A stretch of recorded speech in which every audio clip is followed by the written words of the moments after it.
Bonsoir à tous. Aujourd'hui, je vais vous expliquer comment créer une classe contrôleur avec Python. Ici, nous déclarons notre classe à l'aide de notre mot-clé classe contrôleur, qui est reconnu d'ailleurs par tous les éditeurs de Python. Tout juste en bas, nous déclarons nos constructeurs par la fonction definit.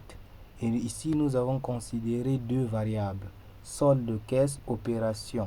Puisqu'on est dans un cas, dans une banque, donc dans le cas d'une banque, nous déclarons une seule méthode, vérifier, qui va nous permettre de vérifier la solde en caisse et l'opération effectuée lors d'une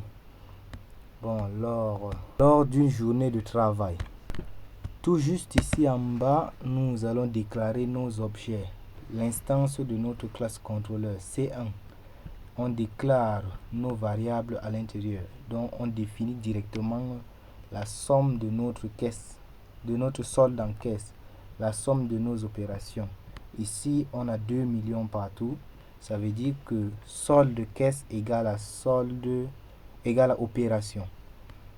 Donc, quand on va appeler la fonction vérifier, ça va nous afficher tout simplement tout va pour le mieux. Et en deuxième position, on a notre objet C2 contrôleur avec les valeurs 1 million pour la solde en caisse et 500 000 pour les opérations.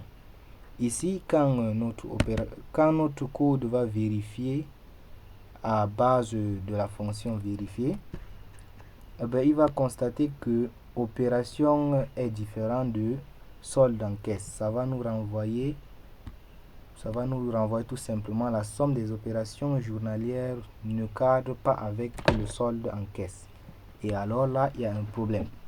S'il y a un problème, on dit que print, on met à base de notre fonction print pour dire tout simplement que on doit revérifier le problème. Bon, c'était comme ça notre contenu. Testons maintenant si le code donne ou pas. On part dans Run, on run notre classe contrôleur et on patiente quelques instants. Voici que ça nous affiche. Ici, une opération est l'ensemble des transactions journalières effectuées dans une banque. Et quand ça va vérifier avec notre objet C1, ça va nous dire tout va pour le mieux. Et avec notre objet C2, ça va nous renvoyer la somme des opérations journalières ne cadre pas avec le solde en caisse. Bon, et enfin, ça va nous dire à revérifier en cas de problème. Ça veut dire qu'on va seulement revérifier. Et c'est tout pour ce premier tuto. On se revoit à la prochaine vidéo.